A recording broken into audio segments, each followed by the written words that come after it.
தம்பி உடையான் படைக்கு அஞ்சான் அப்படின்னு ஒரு வீரமான பழமொழி ஒன்று நம்மளுடைய தமிழ் மொழியில் இருக்கு. அதுக்கு அர்த்தம் என்ன அப்படின்னா, ஒருத்தருக்கு தம்பி அப்படிங்கிற ஒரு உறவு இருக்கு அப்படின்னா அவரை ஒரு படையே எதிர்த்து வந்தாலும் அதை பார்த்து அவர் பயப்பட மாட்டார். ஏன்னா அவரு கூட தோளுக்கு தோளா அவருடைய தம்பி துணையா இருக்காரு அப்படிங்கிறது தான்.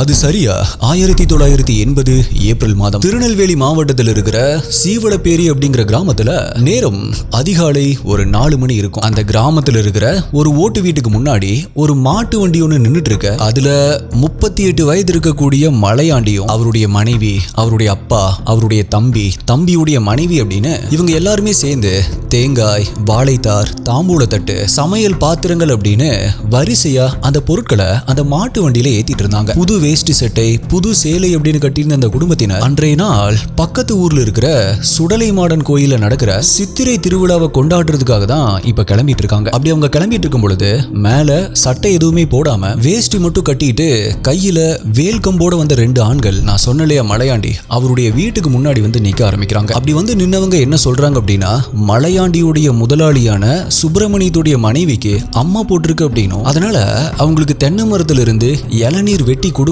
அப்படின்னும், அதுக்காக அவருடைய முதலாளி அவரை கூட்டிட்டு வர சொன்னார் அப்படின்னு சொல்லி அந்த ஆட்கள் மலையாண்டிய கூப்பிட ஆரம்பிக்கிறாங்க. இப்ப இந்த விஷயத்தை கேட்டு கோயில் போறதுக்காக ரெடி ஆயிட்டு இருந்த பொருட்கள் எல்லாமே வண்டியில ஏத்தி வச்சிட்டு இருந்த மலையாண்டி அதிர்ச்சி ஆகுறாரு. சோ அவரு தன்னுடைய ஃபேமிலி கிட்ட, நீங்க முன்னாடி கிளம்பி கோயிலுக்கு போயிட்டு இருங்க, நான் அதுக்குள்ள போய் முதலாளிக்கு என்ன ஆச்சு அப்படின்னு சொல்லி பார்த்துட்டு வந்துடுறேன் அப்படின்னு சொல்றாரு. பட் அவருடைய அப்பாவோ, கோயிலுக்கு கிளம்பிட்டோம் அப்படின்னா நேரா கோயிலுக்கு தான் போகணும், இடையில வேற எங்கேயும் போக கூடாது, அது நம்மளுடைய சாஸ்திரம் அப்படின்னு அவர்கிட்ட சொல்றாரு. அதுக்கு மலையாண்டியோ, நீங்க சொல்றது சரிதான்ப்பா, ஆனா என்ன விட்டா அங்க யாருக்குமே மறையற தெரியாது, அதோட முதலாளி அம்மாவுக்கு உடம்பு சரியில்லை அப்படிங்கிறப்ப அவங்களுக்கு உதவி பண்றதுதான்ப்பா சரியா இருக்கும், அதுக்காக நம்மளுடைய சாஸ்திரத்தை மீறினா சாமி ஒன்னும் கோவப்படாதுப்பா அப்படின்னு சொன்ன மலையாண்டி தன்னுடைய அப்பாவை சமாதானப்படுத்துறாரு. மேலும் அவரை கூப்பிட வந்தாங்க இல்லையா அந்த ஆட்கள், அவரு கூட சேர்ந்து அங்கிருந்து கிளம்பவும் ஆரம்பிக்கிறாரு. பட் அப்படி போனவரு ரொம்ப நேரம் ஆகியுமே திரும்ப வரவே இல்லை. இதனால ரொம்ப நேரம் வெயிட் பண்ணி பார்த்த அவருடைய அப்பா தன்னுடைய இன்னொரு மகனான பாண்டி அப்படிங்கிறவரை கூப்பிட்டு, போடா போய் அண்ணனை போய் சீக்கிரமா கூட்டிட்டு வா அப்படின்னு சொல்லி அவர் அனுப்பி வைக்கிறாரு. சோ அந்த பாண்டியும் அடுத்த சில நிமிடங்கள்லேயே தன்னுடைய அண்ணன் வேலை செய்யற அந்த முதலாளியுடைய தென்னந்தோப்பு கிட்ட போக ஆரம்பிக்கிறாரு. அப்படி அந்த தோப்பு பக்கத்துல அவர் போயிட்டு இருக்கும் போதே அவருக்கு ஆப்போசிட்ல ரொம்பவே வேகமா போலீஸ் ஜீப் ஒன்னு கிராஸ் பண்ணி போறத கவனிக்கிறாரு. எதுக்காக இந்த நேரத்துல போலீஸ் இங்க வந்துட்டு போறாங்க அப்படிங்கிற யோசனையோடயே அந்த தென்னந்தோப்புக்குள்ள போக ஆரம்பிக்கிறாரு. ஆனா கொஞ்ச தூரம் உள்ள அப்படி நடந்து போகும்போதே அவருக்கு ஆப்போசிட்ல வெள்ளை வேட்டி, வெள்ளை சட்டை போட்டிருந்த 45 வயது இருக்கக்கூடிய மலையாண்டியுடைய முதலாளி தன்னுடைய அடியாட்களோட தன்னை நோக்கி வேகமா நடந்து வந்துட்டு இருக்கிறத கவனிக்கிறாரு. அப்படி அவர்கிட்ட வந்து நின்ன மலையாண்டியுடைய முதலாளி, உங்க அண்ணனை போலீஸ்காரங்க சுட்டு கொன்னுட்டாங்க பாண்டி அப்படிங்கிற அதிர்ச்சியான விஷயத்த சொல்ல ஆரம்பிக்கிறாரு. அதை கேட்ட பாண்டி தன்னுடைய இதயமே நின்னு போன மாதிரி நிற்க, அடுத்த கொஞ்ச நேரத்திலேயே அவரும் அவருடைய குடும்பத்தினரும் சொந்தக்காரங்க மட்டும் இல்லாம அந்த ஊர் மக்களுமே கூட அந்த தென்னந்தோப்புக்குள்ள வர ஆரம்பிக்கிறாங்க. அப்படி வந்தவங்க மலையாண்டியுடைய இறந்த உடல் குப்புற படுத்த நிலைமையில கிடக்கிறத பாக்குறாங்க. அவர் போட்டிருந்த வேஷ்டி சட்டை ரத்தத்துல குளிச்ச மாதிரி கருஞ்சிவப்பா மாறி இருந்திருக்கு. அவர் அப்படி இறந்து கிடக்கிறத கொஞ்சம் கூட நம்ப முடியாத மாதிரி பார்க்க ஆரம்பிச்ச அவருடைய குடும்பத்தினர் அந்த இடத்திலேயே உட்கார்ந்து கதறி அழுக ஆரம்பிக்கிறாங்க. அதுக்கப்புறமா மலையாண்டியுடைய இறந்த உடல் அட்டாப்சி பண்ண டாக்டர்ஸ் அவரு துப்பாக்கியால தான் ஷூட் பண்ணப்பட்டு கொலை செய்யப்பட்டிருக்காரு அப்படின்னும், அவருடைய நெஞ்சில 2 தோட்டாக்களும் முதுகு பகுதியில 2 தோட்டாக்களும் தொலைச்சிருக்கு அப்படின்னு ரிப்போர்ட் கொடுக்குறாங்க. இப்ப போலீஸ் எதுக்காக மலையாண்டியை ஷூட் பண்ணி கொலை பண்ணாங்க, அதுக்கு பின்னாடி இருக்கிற காரணம் என்ன அப்படிங்கறத பத்தியும், அந்த காரணம் தமிழ்நாட்டுடைய தென் மாவட்டங்களுடைய மக்களால இப்பவுமே மாவீரனா கொண்டாடப்படக்கூடிய சீவளப்பேரி பாண்டி அப்படிங்கிறவரை எப்படி உருவாக்குச்சு அப்படிங்கறத பத்தியும் தான் இன்னைக்கு வீடியோல நம்ம டீகோட் பண்ண போறோம். நீங்க பார்த்துட்டு இருக்கிறது சரவணன் டீகோட்ஸ். நான் உங்கள் சரவணன். வாங்க இன்னைக்கு வீடியோக்குள்ள போலாம்.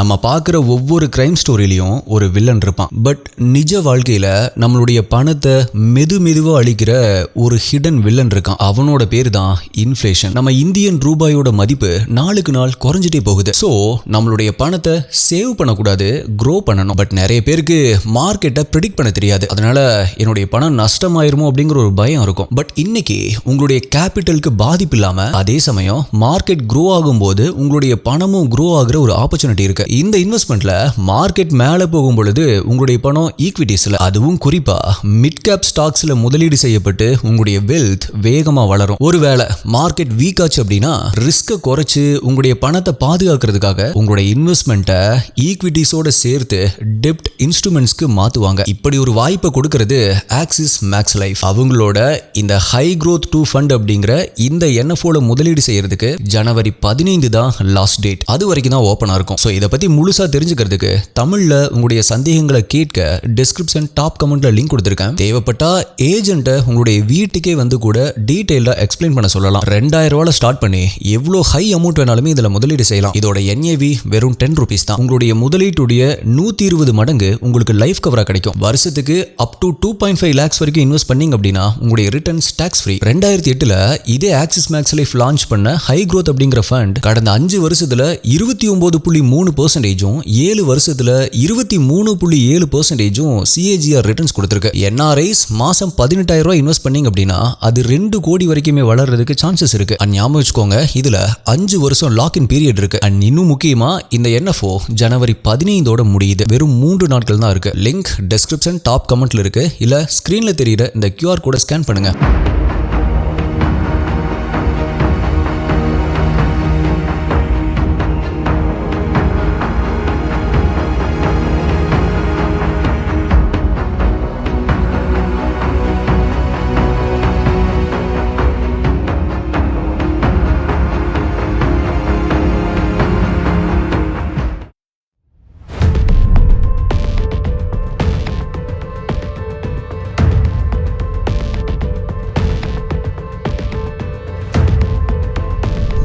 இந்த வீடியோவுடைய டீடைல்ஸ்குள்ள போறதுக்கு முன்னாடியே ஒரு டிஸ்க்ளைமரை நான் இங்க சொல்லிடுறேன். நான் இந்த வீடியோல சொல்ல போற எல்லா இன்ஃபர்மேஷனுமே இன்டர்நெட்ல இருந்து எடுக்கப்பட்டது தான். ஸோ இது ஒரு தரப்பு மக்களுக்கு நியாயமா இருக்கலாம், இன்னொரு தரப்பு மக்களுக்கு அது அநியாயமா இருக்கலாம். இருந்தாலும் பொதுவா மக்களால என்ன சொல்லப்பட்டு இருக்கோ, நியூஸ் அண்ட் மீடியால என்ன ரிப்போர்ட் பண்ணப்பட்டுச்சோ அதை தான் நான் இங்க சொல்ல போறேன். இன்ட்ரோல இறந்து போனார் இல்லையா மலையாண்டி, அவரும் அவருடைய தம்பியான பாண்டியும் சீவலப்பேரி கிராம மக்களால பெரிதும் மதிக்கப்படக்கூடிய ஒரு குடும்பத்தை சேர்ந்தவங்களா இருந்திருக்காங்க. பிகாஸ் பண வசதியில ஓரளவு நல்ல நிலைமையில் இருக்கக்கூடிய அவங்களுடைய குடும்பம் வறுமையால கஷ்டப்படுற அந்த ஊர் மக்களுக்கு பல உதவிகளை பண்ணிட்டு இருந்திருக்காங்க. ஆக்சுவலா மலையாண்டியும் அவருடைய தம்பியான பாண்டியும் அவங்களுடைய மாட்டு வண்டியை வச்சுக்கிட்டு அங்க இருக்கிற தாமிரபரணி ஆத்துல இருந்த மணலை அள்ளி விற்கிற வியாபாரத்தை தான் பண்ணிட்டு இருந்திருக்காங்க. கூடவே அந்த ஊர்ல அவங்களுக்கு அப்படின்னு ஒரு இடம் இருந்திருக்கு. அந்த இடத்துல தான் ஆட்டு சந்தையுமே நடக்கும். சுத்துபத்து கிராமத்தில் இருக்கிற எல்லாருமே வந்து அங்கதான் ஆடுகளை வாங்கவும் செய்வாங்க, விற்கவும் செய்வாங்க. அப்படி ஆடுகளை விற்கிறதுக்காக அவங்களுடைய இடத்துக்கு வர்றவங்க கிட்ட இருந்து நுழைவு கட்டணமா ஒரு குறிப்பிட்ட தொகையும் வாங்கி தொழில் பண்ணிட்டு இருந்தாங்க. அது மட்டும் இல்ல, அந்த ஊர்ல நடக்கக்கூடிய குடும்ப சண்டை, நிலத்தகராறு, இந்த மாதிரி ஏதாவது ஒரு பிரச்சனை இருந்தாலுமே கூட அதுலயுமே தலையிட்டு அதை பேசி தீர்த்து வைக்கிற வேலையுமே கூட செஞ்சுட்டு இருந்திருக்காங்க. அப்படி அவங்க பாக்குற இந்த வேலைக்கெல்லாம் பணமெல்லாம் வாங்க மாட்டாங்க. அவங்களுடைய நோக்கமெல்லாம் நியாயம் யாரு பக்கம் இருக்கோ அவங்க பக்கமா நின்று அந்த பிரச்சனைய சுமூகமா பேசி தீர்த்து வைக்கிறதா தான் இருக்கும். அது மட்டும் இல்ல, அந்த கிராமத்தில் இருக்கிற மக்கள் கிட்ட கீழ் ஜாதி மேல் ஜாதி இந்த மாதிரி எந்த ஒரு பாகுபாடுமே இல்லாம எல்லாத்துக்கிட்டையுமே சகஜமா பேசி பழகுற ஒரு குணத்தோட தான் அவங்க எல்லாருமே இருந்திருக்காங்க. இதனாலதான் அந்த கிராமத்து மக்கள் மத்தியிலுமே அவங்களுடைய குடும்பத்துக்கு அப்படின்னு ஒரு நல்ல பெயர் இருந்துச்சு. பட் இப்படி போயிட்டு இருந்தப்பதான் ஒரு நாள் மலையாண்டியுடைய அந்த ஆட்டு சந்தையில முனிசிப் அப்படின்னு சொல்லப்படுற ஒரு நபர், அதாவது அந்த ஊர் தலைவருடைய ஒரு ஆள் தான் இவரு, அவரால ஒரு பிரச்சனை வர ஆரம்பிக்குது. அது என்ன அப்படின்னா, சந்தையில ஆடு விற்கிறதுக்காக வந்த அந்த ஆட்களுடைய ஆடுகளை இன்னொரு நபர் தொட்டு செக் பண்ணி பார்த்துட்டு, இல்ல விலை அதிகமா இருக்கு அதனால ஆடெல்லாம் வேணாம் அப்படின்னு சொல்லியிருக்காரு. ஆனா அந்த ஆட்களோ, என்ன நீ ஆடு மேல கையை வச்சு பார்த்துட்டு இப்ப வேணாம் அப்படின்னு சொல்றியா? ஆட்டு மேல நீ கையை வச்சே இல்ல, சோ மரியாதையா நான் சொன்ன விலைக்கு நீ ஆட்டை வாங்கிட்டு போ அப்படின்னு சொல்லி அவர்கிட்ட அடாவடி பண்றானுங்க. சோ இந்த விஷயத்தை தெரிஞ்சுக்கிட்ட மலையாண்டியோ உடனடியா அங்க வந்து அந்த ஆட்களை கண்டிக்கிறாரு. பட் அவனுங்களோ, இங்க பாரு, சந்தை மட்டும்தான் உன்னோடது, ஆனா வியாபார விவகாரத்துல எல்லாம் நீ தலையிடக்கூடாது அப்படின்னு அவரை எதிர்த்து பேசுறானுங்க. அதுக்கு மலையாண்டியோ, ஏண்டா என்னோட சந்தையிலேயே வந்து நீங்க அடாவடித்தனம் பண்ணுவீங்க, அதை நான் எதிர்த்து கேள்வி கேட்க கூடாதா? நியாயமா வியாபாரம் பண்றதா இருந்தா பண்ணுங்க, இல்ல அப்படின்னா ஒழுங்கு மரியாதையா இங்கிருந்து ஓடி போயிருங்க அப்படின்னு சொல்லி மறுபடியுமே அவனுங்களை கண்டிச்சிருக்காரு. இதனால கோபமான அந்த ஆட்கள் இந்த விஷயத்தை உடனடியா அந்த ஊருடைய தலைவரான சுப்பிரமணியத்துக்கிட்ட வந்து சொல்ல ஆரம்பிக்கிறானுங்க. அவருமே மலையாண்டிய கூப்பிட்டு நடந்த விஷயத்தை பத்தி விசாரிக்க ஆரம்பிக்கிறாரு. அப்ப கூட மலையாண்டி என்ன சொல்றாரு அப்படின்னா, உங்க ஆட்கள் தப்பு பண்ணாங்க, அதனாலதான் நான் அதை தட்டி கேட்டேன் அப்படின்னு உறுதியா நின்று இருக்காரு. அந்த தைரியத்தை பார்த்து வியந்து போன அந்த ஊர் தலைவரும் முதல்ல தன்னுடைய ஆட்களை கண்டிச்சிருக்காரு. அதுக்கப்புறமா மலையாண்டிய பார்த்து, உன்ன மாதிரி ஒரு தைரியசாலி தான் எனக்கு வேணும், நீ எனக்கு பாதுகாப்பா என் கூடவே இருந்துக்கிறியா அப்படின்னு மலையாண்டி கிட்ட கேட்டிருக்காரு. மலையாண்டிக்கும் ஊர் தலைவர் நம்ம பக்கம் இருக்கிற நியாயத்தை புரிஞ்சுக்கிறாரு அப்படின்னு அவர் மேல ஒரு நல்ல அபிப்பிராயம் ஏற்பட ஆரம்பிக்குது. அதனால தன்னுடைய தொழில தன்னுடைய தம்பியுடைய பொறுப்புல விட்டுட்டு அந்த ஊர் தலைவரான சுப்பிரமணியத்துக்கு பாடி கார்டா அவரு கூடவே இருக்க ஆரம்பிக்கிறாரு. அப்படி போயிட்டு இருக்கும் பொழுதுதான் சில மாதங்கள் கழிச்சு நான் இன்ட்ரோல சொன்ன அந்த இன்சிடென்ட் நடக்க ஆரம்பிக்குது. ஸோ இப்போ மலையாண்டியுடைய தம்பியான பாண்டி தன்னுடைய அண்ணனை கொன்னது யாரா இருக்கும் அப்படின்னு தெரிஞ்சுக்கிறதுக்காக தன்னுடைய அண்ணன் பாடி கார்டா வேலை செஞ்ச அந்த ஊர் தலைவரான சுப்பிரமணியத்துக்கிட்ட வந்து விசாரிக்க ஆரம்பிக்கிறாரு. அப்போ அவரு தன்னுடைய அரசியல் எதிரிகள் தான் போலீஸை ஏவி விட்டு தனக்கு பாதுகாப்பா இருக்கிற மலையாண்டிய கொலை பண்ணி இருக்கணும் அப்படின்னு சொல்றாரு. அது மட்டும் இல்ல, அந்த போலீஸ் யாரு அப்படிங்கிறதையும் அதை பண்ண சொன்னது யாரு அப்படிங்கிறதையும் விசாரிச்சுதான் கண்டுபிடிக்கணும். இன்னொன்னு, உன்னுடைய அண்ணன் இருந்த இடத்துக்கு நீ தான் எனக்கு வந்து பாதுகாப்பு கொடுக்கணும் அப்படின்னு சொல்றாரு. சுப்பிரமணியத்துக்கு பாதுகாப்பா இருக்கிறதுக்காக தான் தன்னுடைய அண்ணனும் தன்னுடைய உயிரை இவ்வளவு வீரமா தியாகம் பண்ணிருக்காரு அப்படின்னு நினைச்சவரு அந்த வீரத்துக்கு மதிப்பு கொடுக்கிற விதமா தன்னுடைய அண்ணன் பார்த்த அதே பாடி கார்டு வேலையிலேயே அவருமே சேர்ந்துக்கிறாரு. அது மட்டும் இல்ல, தன்னுடைய அண்ணன் மாதிரியே தன்னுடைய முதலாளியுடைய முதல் நம்பிக்கைக்குரிய ஒரு நபராகவும் மாற ஆரம்பிக்கிறாரு. பட் இப்படி போயிட்டு இருக்கும் பொழுதுதான் தன்னுடைய முதலாளியை பத்தி சில அதிர்ச்சியான விஷயங்களும் அவருடைய காதுல விழுக ஆரம்பிக்குது. அதாவது அவருடைய முதலாளி கிட்ட வேலை செய்யற சில பெண்களும் அந்த ஊரை சுத்தி இருக்கிற சில பெண்களும், உன்னுடைய முதலாளி நல்லவர் கிடையாது, அவரு பல பெண்களை கட்டாயப்படுத்தி இழுத்துட்டு போய் அவங்க கிட்ட நிறைய தப்பா நடந்துக்கிறாரு அப்படின்னு சொல்ல ஆரம்பிக்கிறாங்க. இன்னும் சில ஊர் மக்கள், ஊர் தலைவர் பதவியை வச்சிருக்கிற உன்னுடைய முதலாளி மக்களுக்காக செலவழிக்க வேண்டிய அரசாங்கத்துடைய பணத்தை, கவர்மெண்ட்டுடைய பணத்தை அவரே வச்சுக்கிறாரு அப்படின்னு சொல்ல ஆரம்பிக்கிறாங்க. ஆரம்பத்துல இது எல்லாமே நம்பலாமா வேண்டாமா அப்படிங்கிற குழப்பத்துல இருந்த பாண்டி அதுக்கப்புறமா தான் தன்னுடைய முதலாளி அவர்கிட்ட வேலை செய்யற பெண்கள் கிட்ட தப்பா நடந்துக்கிறத அவரே நேர்ல பார்க்க ஆரம்பிக்கிறாரு. அது மட்டும் இல்ல, அவருடைய வீட்டில் இருக்கிற மர பீரோல கட்டு கட்டா நிறைய பணம் அடுக்கி வைக்கப்பட்டிருக்கிறதையும், வீட்டுல கிலோ கணக்குல தங்க நகைகள் குவிஞ்சு கிடக்கிறதையுமே கூட பார்க்க ஆரம்பிக்கிறாரு. இப்ப பாண்டிக்கு நம்ம ஒரு கெட்டவன் கிட்ட வேலை செய்யறோமோ அப்படிங்கிற குற்ற உணர்ச்சியும், இப்படிப்பட்டவனுக்கு பாதுகாப்பு தர்றதுக்காகவா நம்மளுடைய அண்ணன் அவருடைய உயிரவே விட்டாரு அப்படிங்கிற விரக்தியும் வர ஆரம்பிக்குது. பட் அப்படி அவர் யோசிச்சுட்டு இருக்கும் பொழுதுதான் எரியிற தீயில எண்ணெயை ஊத்துற மாதிரி இன்னொரு அதிர்ச்சியான விஷயமும் அவருக்கு தெரிய ஆரம்பிக்குது. அது என்ன அப்படின்னா, தன்னுடைய அண்ணனை கொலை பண்ணது வேற யாரும் இல்ல, இப்ப பாண்டி யாருகிட்ட இவ்வளவு விசுவாசமா வேலை செஞ்சுட்டு இருக்காரோ அந்த முதலாளி சுப்பிரமணியன் தான் தன்னுடைய அண்ணனை கொலை பண்ணியிருக்காரு அப்படிங்கிற ஷாக்கிங்கான விஷயம் பாண்டிக்கு தெரிய ஆரம்பிக்குது. ஆக்சுவலா பாண்டி சுப்பிரமணியத்துக்கிட்ட பாடி கார்டு வேலைக்கு சேர்ந்ததுக்கு அப்புறமா அவரு ஆல்ரெடி ஒரு தொழில் பார்த்துட்டு இருந்தாரு இல்லையா, அந்த சந்தையையும் அண்ட் தாமிரபரணி ஆத்துல மணல் அள்ளுற அந்த தொழிலையும் அவருடைய ரிலேட்டிவ்ஸான முண்டத்தேவர் முருகத்தேவர் அப்படிங்கிறவர்கிட்டையும் அவருடைய நண்பரான ஆலியான் அப்படிங்கிறவர்கிட்டையும் பொறுப்பா பார்த்துக்க சொல்லி கொடுத்திருந்தாரு. அது மட்டும் இல்ல, தன்னுடைய அண்ணனை கொன்னது யாரு அப்படிங்கறத பத்தியும் போலீஸ் டிபார்ட்மெண்ட்ல இருந்த சில போலீஸ் கிட்டையுமே விசாரிச்சுட்டு இருந்தாரு. அண்ட் அதுல இருந்து தான் தன்னுடைய அண்ணனான மலையாண்டிய கொன்னது அவருடைய முதலாளி தான், அவரு தான் போலீஸ்க்கு பணம் கொடுத்து மலையாண்டிய கொலை பண்ணிருக்காரு அப்படிங்கிற விஷயம் அவருக்கு தெரிய வந்திருக்கு. அது மட்டும் இல்ல, தன்னுடைய முதலாளி கிட்ட வேலை செய்யற ஆட்கள் ஒரு நாள் சாராயத்தை குடிச்சிட்டு வளர்றதையும் மறைஞ்சிருந்து கேட்க ஆரம்பிச்சிருக்காரு. அதை கேட்க கேட்க அவருடைய உடம்புல ஓடுற ரத்தம் கொதிக்க ஆரம்பிச்சிருக்கு. அப்படி அவரை கோபத்துல கொதிக்க வைக்கிற மாதிரி அவர் கேட்ட அந்த விஷயங்கள் இதுதான்.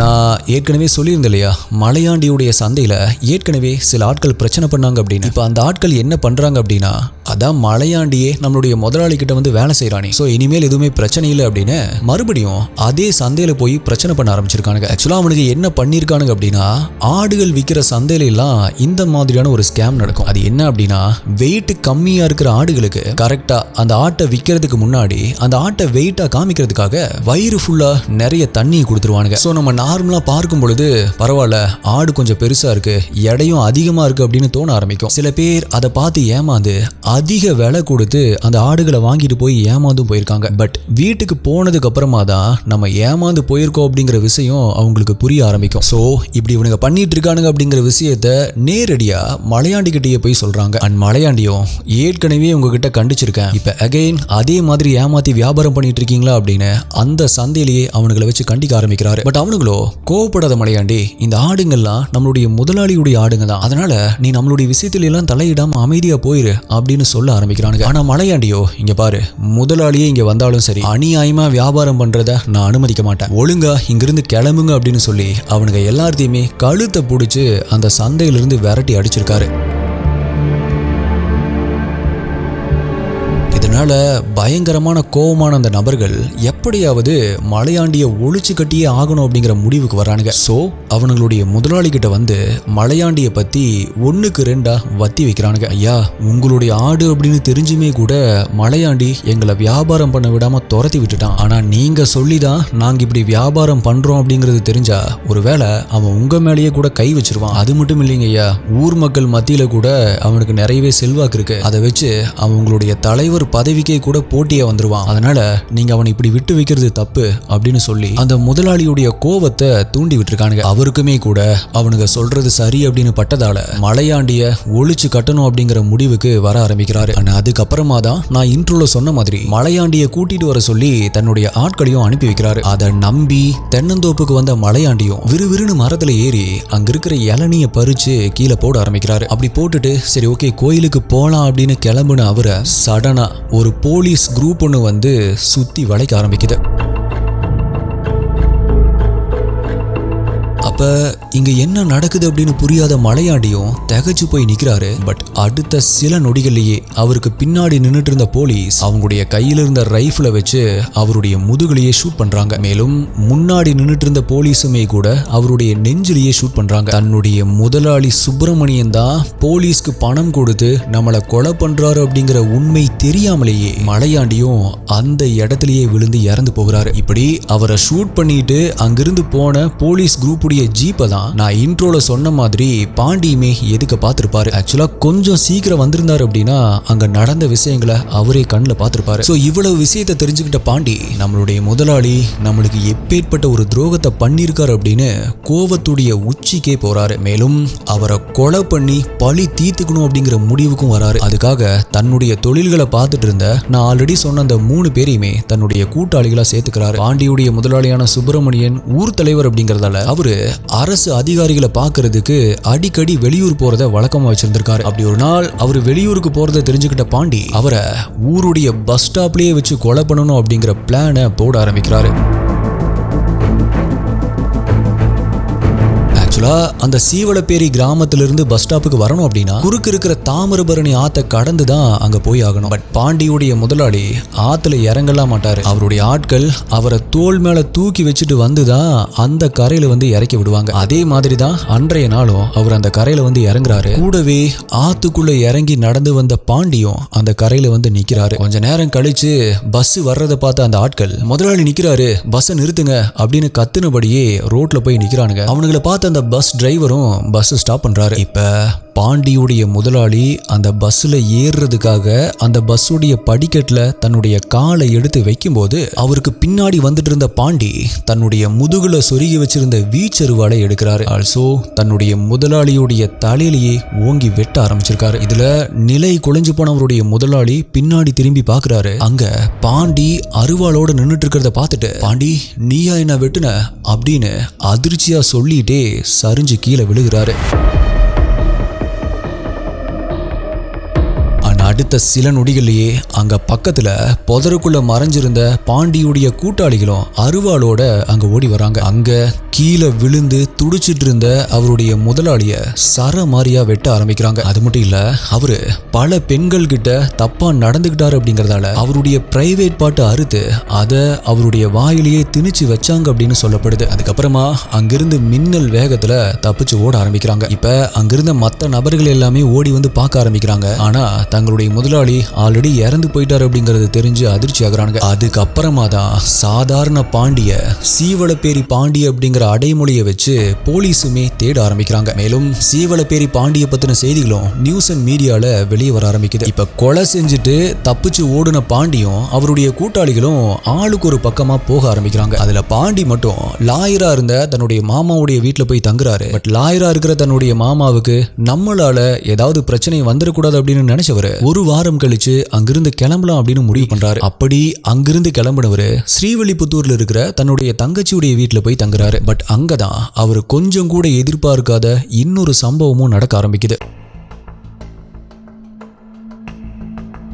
அன்றைய காலகட்டத்தில் சினிமா நடிகரா இருந்த ஓஏகே தேவர் அப்படிங்கிறவரு பாண்டிய அவருடைய தங்கச்சியுடைய வீட்டுக்கு வெளியில வச்சு பாக்குறாரு. மேலும் நீ கொலை பண்ணிட்டு தப்பிச்சு வந்த பாண்டி தானே, உன்னதான போலீஸ் தேடுது அப்படின்னு சொல்லி அதிர்ச்சி ஆயிருக்காரு. ஆனா பாண்டியோ அந்த ஓஏகே தேவர் ஆல்ரெடி மிலிட்டரி சர்வீஸ் பண்ணவர் அப்படிங்கறதால அவரு நம்மள போலீஸ்ல பிடிச்சு கொடுத்துருவாரோ அப்படின்னு நினைச்சவரு உடனடியா அவர் அங்கேயே அடிச்சு போட்டுட்டு தப்பிக்க ஆரம்பிக்கிறாரு. பட் சில சோர்சஸ்ல சீவலப்பேரி பாண்டி ஓஏகே தேவரை அடிக்க மட்டும்தான் செஞ்சார் அப்படின்னும், இன்னும் சில சோர்சஸ்ல பாண்டி அவரை கத்தியால குத்திட்டு தப்பிச்சு போயிட்டார் அப்படின்னு சொல்லப்படுது. இப்ப அங்கிருந்து தப்பிச்சு போன பாண்டி கொடைக்கானலுக்கு பக்கத்தில் இருக்கிற பூம்பாறை அப்படிங்கிற ஊருக்கு போறாரு. அங்க ஒரு விவசாய கூலியா வேலை செய்யவும் ஆரம்பிக்கிறாரு. அப்படி அவர் வேலை செஞ்சு உழைச்சு சம்பாதிச்ச பணத்தை கூட அந்த ஊர்ல இருக்கிற நிறைய கஷ்டப்படுற மக்களுக்கு கொடுத்து உதவி பண்ணார் அப்படின்னு சொல்லப்படுது. இந்த டைம்ல சீவலப்பேரி கிராமத்தில் இருந்த பாண்டியுடைய மனைவியான வேலம்மாள் அப்படிங்கிறவங்களுக்கும் பாண்டியுடைய ரிலேட்டிவ்ஸ்க்குமே கூட பாண்டி பூம்பாறை தான் இருக்காரு அப்படிங்கிற விஷயம் தெரிய ஆரம்பிக்குது.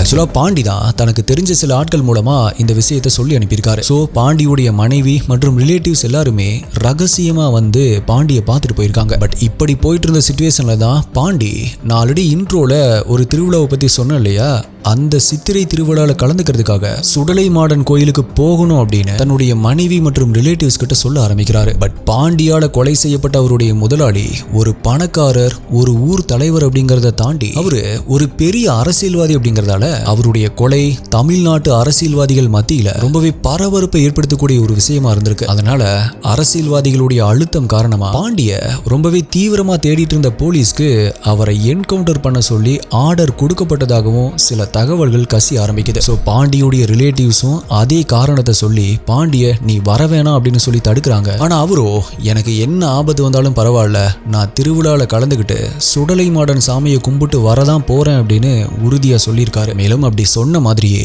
1984 ஏப்ரல் மாசம் அந்த திருவிழா நடக்கிற சவளப்பேரி அப்படிங்கிற ஊரை நோக்கி போக ஆரம்பிக்கிறாரு. ஆனா அவருடைய ரிலேட்டிவ்ஸ் அவரை வார்ன் பண்ண மாதிரியே அவரை எதிர்பார்த்து காத்திருந்த போலீஸ் ஆள் நடமாட்டம் இல்லாத ஒரு இடத்துல வச்சு அவரை சுத்தி வளைக்க ஆரம்பிக்கிறாங்க.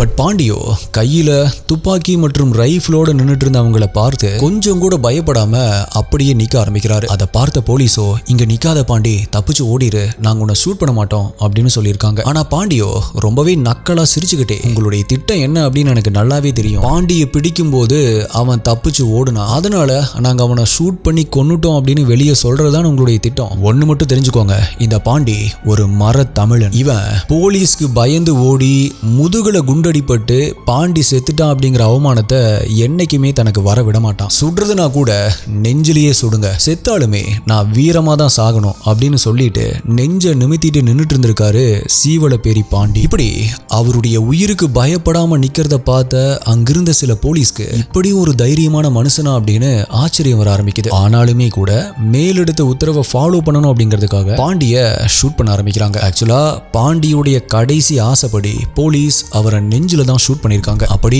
அவங்க சுட்ட அந்த 2 தோட்டாக்களும் அவருடைய நெஞ்ச தொலைச்சுமே கூட அவரு கம்பீரமா சில நொடிகள் நின்றுட்டு தான் அதுக்கப்புறமா தரையில விழுந்து இறந்து போனார் அப்படின்னு சொல்லப்படுது.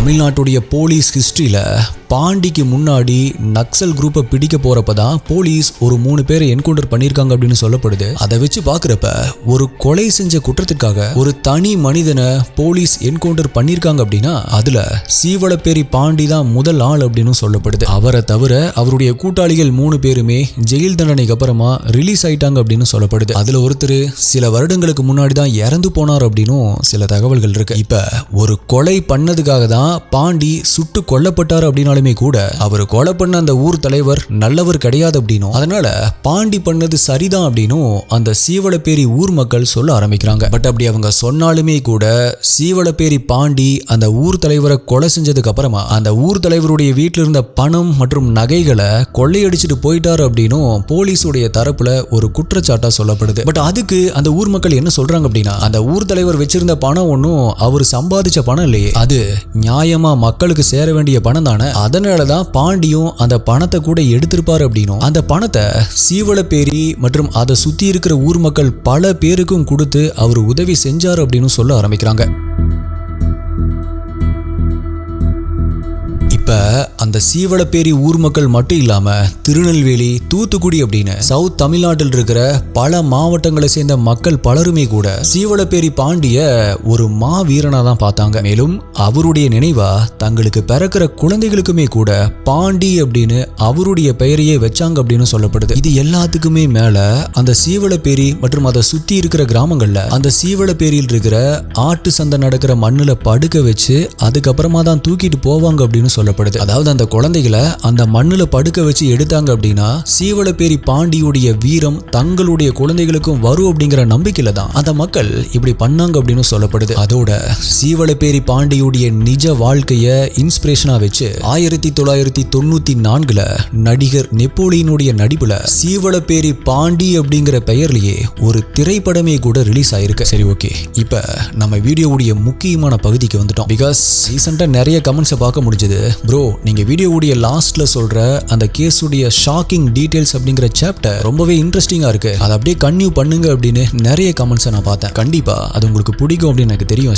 இப்ப இந்த கேஸுடைய டிட் யூ நோ அந்த ஷாக்கிங் டீடைல்ஸை பார்க்க ஆரம்பிக்கலாம். பட் அதை பார்க்கறதுக்கு முன்னாடி வீடியோக்கு லைக் பண்ணாம இருந்தீங்க அப்படின்னா லைக் பண்ணிருங்க. சப்ஸ்கிரைப் பண்ணாம வீடியோ பார்த்துட்டு இருக்கீங்க அப்படின்னாலும் இல்ல இப்பதான் புதுசா வந்திருக்கீங்க அப்படின்னாலும் இந்த மாதிரி டிஃப்ரெண்டான கேசஸை டீடைல்டா ஒரு த்ரில்லிங்கான மூவி மாதிரி பார்க்கறதுக்காக நம்ம சேனலை இப்பவே சப்ஸ்கிரைப் பண்ணிக்கோங்க. Shocking detail 1. சீவலப்பேரி பாண்டி தன்னுடைய முதலாளியான அந்த ஊர் தலைவரை கொலை பண்ணிட்டு போலீஸ் கிட்ட இருந்து தலைமறைவா இருந்தார் இல்லையா, அந்த மாதிரி தலைமறைவா இருந்தப்ப திருநெல்வேலியில ஒரு தியேட்டர்ல உட்காந்து படம் பார்த்துட்டு இருந்தாராமா. எப்படியோ இந்த விஷயம் போலீஸ்க்கு கசிஞ்சு போலீஸும் அவரை தேடி அங்க வந்திருக்காங்க. பட் போலீஸ் நம்மளை தேடி வர்றாங்க அப்படின்னு தெரிஞ்ச உடனே ரொம்பவே கூலா அங்கிருந்த கூட்டத்தோட கூட்டமா கலந்து அங்கிருந்து தப்பிச்சு போயிருக்காரு. போலீஸால அவர் பக்கத்துல இருந்துமே கூட அவரை நெருங்க முடியாம இருந்திருக்கு. Shocking detail 2. பாண்டி அவர் தலைமறைவா இருந்தப்ப போலீஸால அவரை அடையாளம் கண்டுபிடிக்கவே முடியலையா. பிகாஸ் அவர் பல வேஷங்கள்ல சுத்திட்டு இருந்திருக்காரு. ஆனா போலீஸ்க்கு கிடைச்ச ஒரே ஒரு அடையாளம் பாண்டியுடைய கையில தன்னுடைய அண்ணனான மலையாண்டி அப்படிங்கிற அவருடைய பெயரை பச்சை குத்தி இருப்பாரு அப்படிங்கிறது தான். என்கவுண்டர் நடந்தப்ப கூட அந்த பேரை பார்த்துதான் போலீஸே இவருதான் சீவலப்பேரி பாண்டி அப்படிங்கறத கன்ஃபார்ம் பண்ணிருக்காங்க. யோசிச்சு பாருங்க STA, இது பாண்டிக்குமே தெரியும். அவரு நினைச்சிருந்தா அந்த பச்சையை அழிச்சிருக்க முடியும். ஆனா அதை அவர் பண்ணல.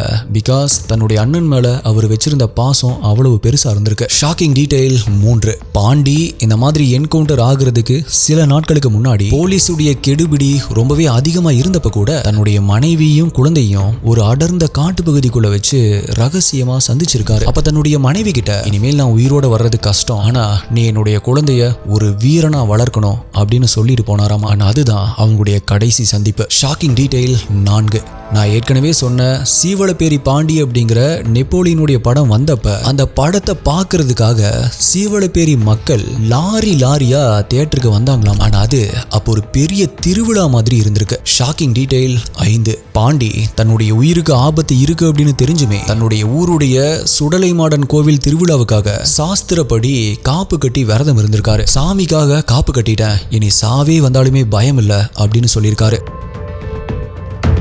Shocking detail 6. ஆக்சுவலா பாண்டியுடைய முதலாளியான சுப்பிரமணிய கொலை பண்றப்ப இவங்க ரொம்பவே வெறித்தனமா இருந்திருக்காங்க. முதலாளியுடைய உடம்புல கிட்டத்தட்ட 63 இடங்கள்ல வெட்டுக்காயங்கள் இருந்திருக்கு அப்படின்னு அந்த காலத்து அட்டாப்சி ரிப்போர்ட் சொல்லியிருக்கு. Shocking detail 7. பாண்டியை பிடிக்க போன அந்த போலீஸ் டீம்ல இருந்த எல்லாத்துக்குமே அவர் சொல்றதுக்கு மனசு இல்லையா. பிகாஸ் பாண்டி ஒரு கிரிமினலா இருந்தாலுமே ஏழை மக்களுக்கு அவர் ஒரு ஹீரோ. பாண்டியை ஷூட் பண்ண அந்த குறிப்பிட்ட போலீஸ் அதிகாரிக்கு அதுக்கப்புறமா பல வருடங்களா கூட அந்த ஊருடைய மக்கள் மத்தியில பெரிய எதிர்ப்பு இருந்திருக்கு. சொல்ல போனா அந்த என்கவுண்டர் நடந்த அந்த இடத்துல இன்னைக்குமே மக்கள் போய் சாமி கும்பிடுறாங்க. Shocking detail 8. பாண்டி சாகிறதுக்கு முன்னாடி ஒரு விஷயம் சொன்னதா அங்க இருக்கிறவங்க பேசிக்கிறாங்க. அது என்ன அப்படின்னா, என்ன முதுகுல சுடாம நெஞ்சில சுட்டதுக்கு நன்றி, நான் செத்தாலுமே இந்த மண்ணுல தான் இருப்பேன் அப்படின்னு சொன்னாராம். அவர் இறந்த அதே இடத்துல தான் இப்போ ஒரு நினைவு தூண் மாதிரி வச்சு மக்கள் சாமி கும்பிட்டு வர்றாங்க. Shocking detail 9. பாண்டி இறந்ததுக்கு அப்புறமா அவருடைய உடலை போலீஸ் தர மறுத்திருக்காங்க. ஏன்னா அந்த உடல் கிடைச்சது அப்படின்னா அந்த ஊர் மக்கள் பெரிய கலவரம் பண்ணுவாங்க அப்படின்னு போலீஸ் பயந்துருக்காங்க. பட் அந்த ஊருடைய மக்கள் எல்லாருமே திரண்டு வந்து போராடி தான் பாண்டியுடைய உடலை வாங்கியிருக்காங்க. அவர் போன அந்த இறுதி ஊர்வலத்துல ஆயிரக்கணக்கான மக்கள் கண்ணீரோட கலந்திருக்காங்க. So my dear SDI investigators, நீங்க இந்த சீவலப்பேரி பாண்டிய பத்தி அவருடைய லைஃப் ஹிஸ்டரியை பத்தி என்ன நினைக்கிறீங்க? மக்கள் சீவலப்பேரி பாண்டிய மா வீரனா கொண்டாடுறது கரெக்டா, இல்ல அவர் ஒரு கொலை பண்ணியிருக்காரு அப்படிங்கறதால ஒரு குற்றவாளி அப்படின்னு நினைக்கிறீங்களா? இல்ல என்னதான் அவர் கொலை பண்ணியிருந்தாலுமே கூட தன்னுடைய அண்ணனை கொலை பண்ண ஒரு கெட்டவனை தான் கொலை பண்ணியிருக்காரு அப்படின்னு அந்த மக்கள் பேசுற மாதிரி அதை நீங்க அக்செப்ட் பண்றீங்களா? உங்களுடைய கருத்து என்ன அப்படிங்கறத மறக்காம கீழே கமெண்ட் பண்ணுங்க. அடுத்தது வேற என்ன கேஸ் வேணும், என்ன டாபிக்ல வீடியோ வேணும் அப்படிங்கறதையும் கமெண்ட் பண்ணுங்க. உங்களுடைய பெஸ்டான கமெண்ட் அடுத்த வீடியோல. நான் வீடியோவுடைய ஸ்டார்டிங்ல சொன்ன மாதிரி இந்த NFOல இன்வெஸ்ட் பண்றதுக்கு ஜனவரி 15 தான் லாஸ்ட் டேட். இன்னும் 3 நாட்கள் தான் இருக்கு. லிங்க் டிஸ்கிரிப்ஷன் டாப் கமெண்ட்ல கொடுத்திருக்கேன், இல்ல ஸ்கிரீன்ல இருக்கிற இந்த QR கோட ஸ்கேன் பண்ணுங்க. வேற ஒரு வீடியோல மீட் பண்றேன். நன்றி, பாய்.